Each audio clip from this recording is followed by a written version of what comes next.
Hello and welcome to the Daily Current Affairs by NEO IAS. So today on 12th August 2019, our topics are seed ball technique, then generalized system of preference, that is GSP, then small satellite launch vehicle, that is SSLV, ARCTI Program and MAPEDA Program, and Prelims Question Revision Series. So our first topic, that is seed ball technique.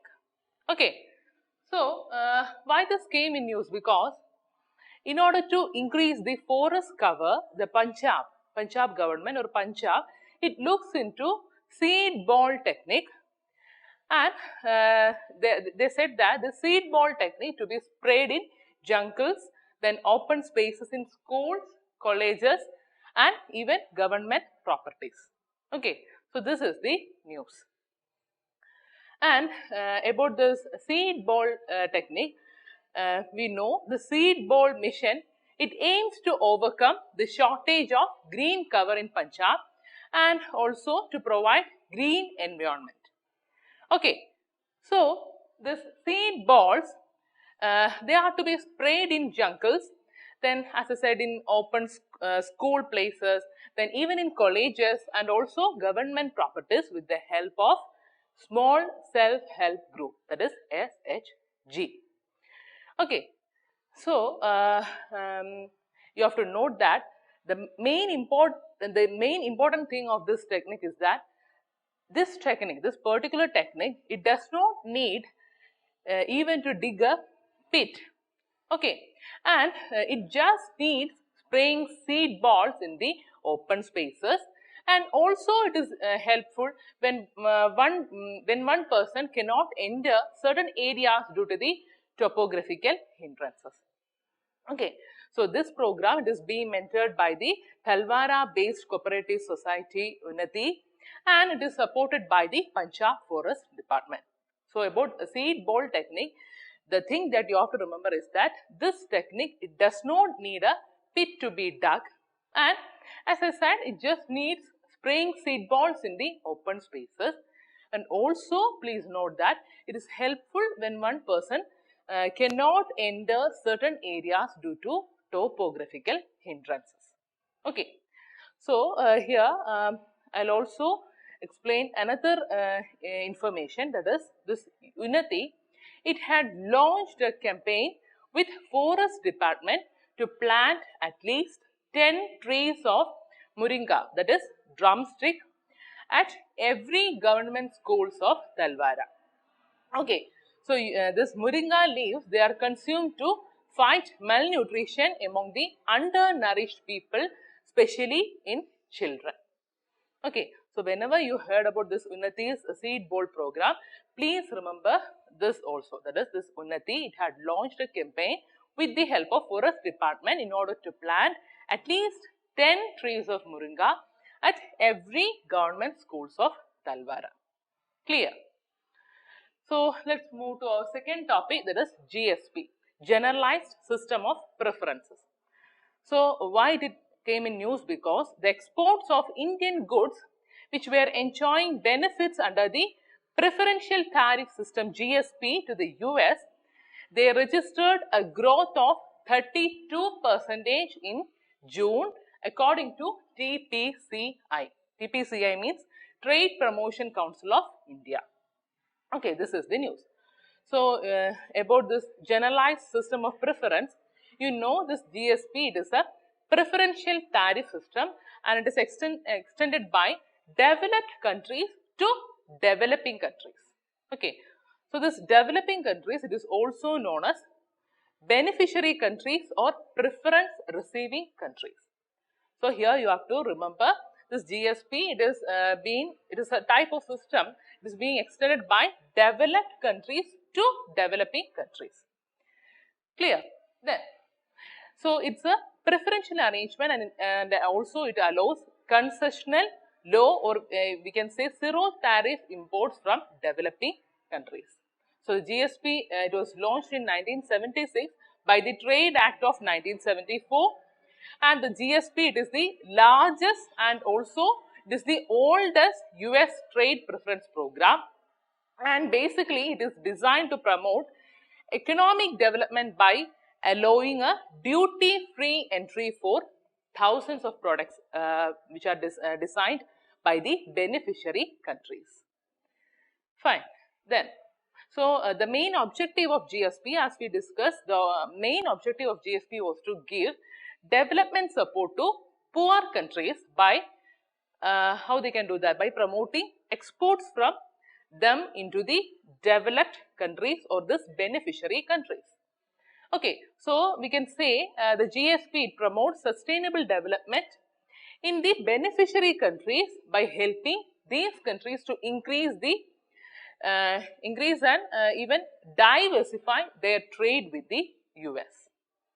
Okay, so these are the main objectives of GSP, and the beneficiaries under GSP, we know there are around 120 developing countries. And as of the reports of 2017, India and Brazil, they were the major beneficiaries in terms of export volume realized under GSP. Okay. So, the imports from China and also some of the developing countries, they are ineligible for GSP benefits. Okay. And as a result, the beneficiaries and the products covered under the scheme, they are revised annually. Clear? So, let's see what happens, or let's discuss the impact of GSP withdrawal on India. So, India basically it exports nearly 50 products of the 94 products on which the GSP benefits are stopped. Okay, so the GSP removal, actually it will leave a reasonable impact on India. Why? Because we know our country, it enjoyed a preferential tariff of export worth of nearly $5.6 billion under the GSP route out of the total export of $48 billion in 2017-18. Okay. So, the removal of GSP, it indicates a tough trade position by the US, especially for countries like India, who benefited much from the scheme. Okay. So, this India and Brazil, they are the two countries which depends much on this GSP. So, the US, they were they was insisting India to reduce its trade surplus.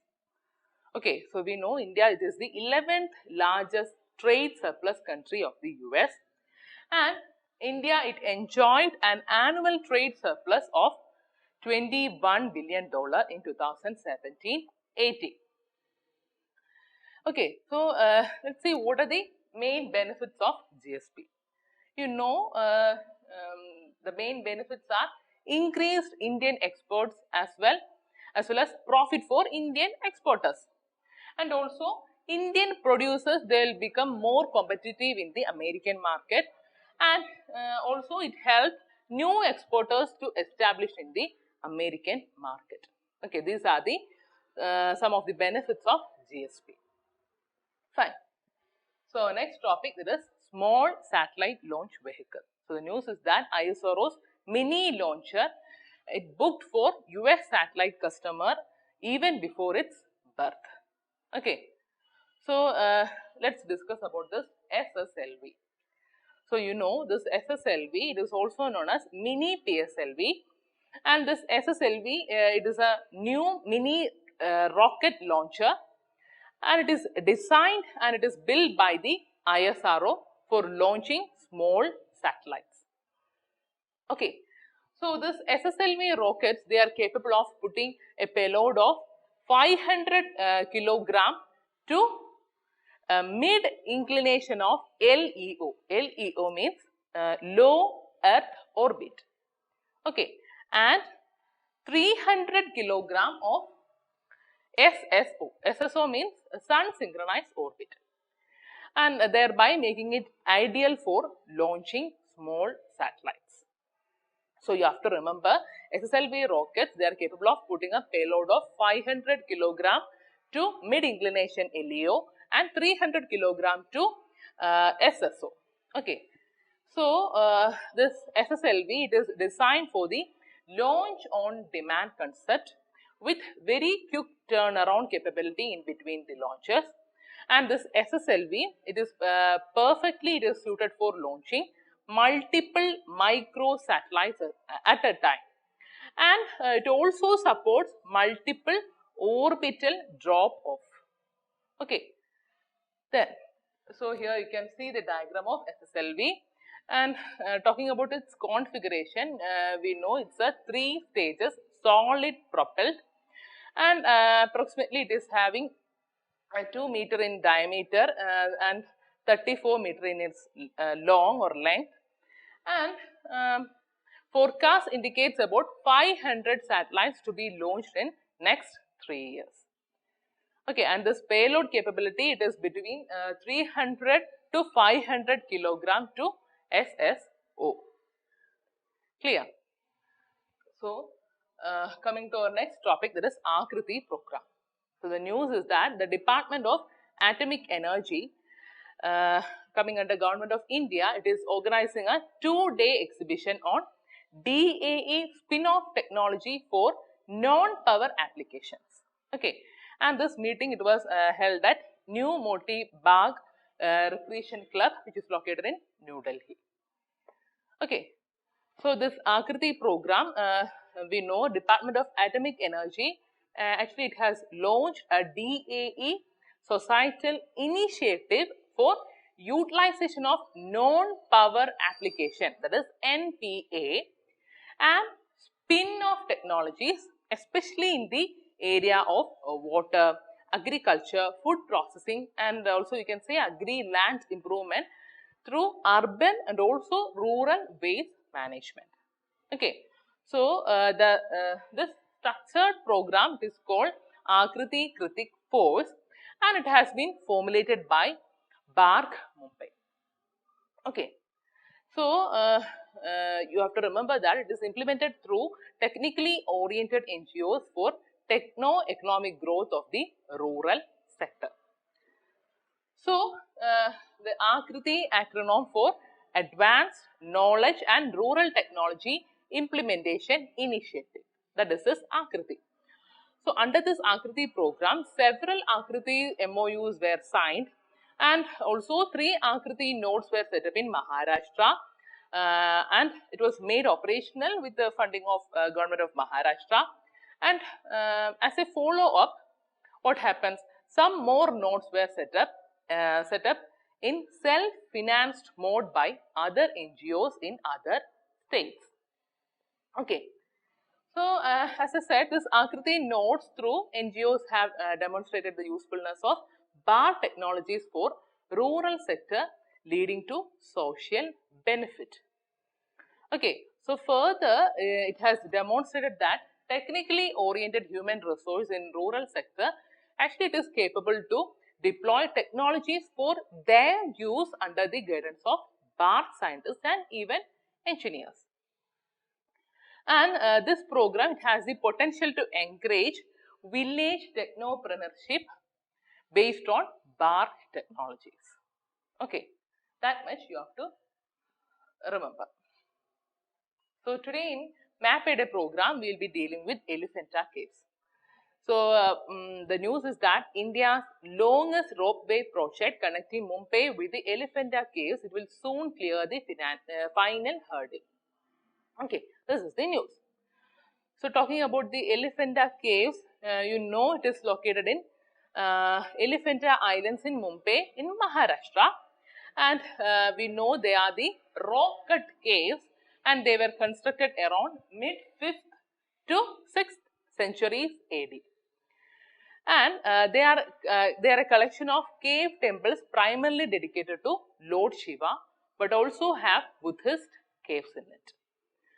Okay, and you have to remember this Elephanta caves, currently it is maintained by the Archaeological Survey of India, and they are also they comes under the UNESCO World Heritage Site from 1987 onwards. Okay. So, here you can see the picture of Elephanta caves, and here you can see the location. We know the Elephanta caves, it is located in the Elephanta Island in Mumbai. Here you can see the location of Elephanta Caves. Okay.